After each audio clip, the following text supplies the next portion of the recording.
Hi, I'm Joyce, the Energy Lady, and I'm going to share a few videos with you about ways that I use energy work. I have a lot of people who say, what is it? What do you even do with it? But here's one example. The first time I took an Energy Mastery Foundations course was probably 6 years ago. And after I took the course, I came home, not sure how am I going to use this, how am I going to apply this to my life.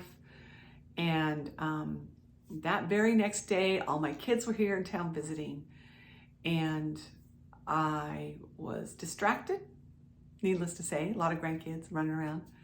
And I pulled a hot pan off the stove, took it over to the sink to put water in it, and for some silly reason, I laid it on my other hand. Well, of course, I shouted and pulled it off and looked at my fingers, and these 3 fingers were blistered already immediately. They just blistered up. It was a hot pan. And I looked at it and I thought about all the old ways that I would have worked with it. You know, what did mom tell you to do? Put butter on it, put ice on it, run it under cold water.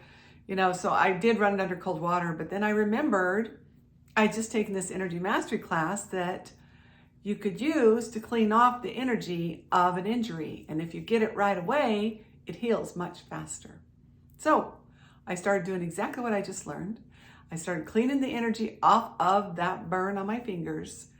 And in the meantime, my kids were like, what are you doing, Mom? You're weird. I said, I know, trying something new.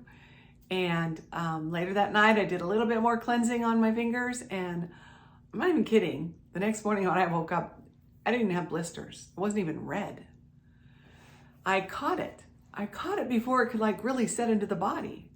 And so that is one of the cool things that I can do with energy work. Is if you can catch an injury right after it happens, then you can clear it right up. So that's one story. Have a good one.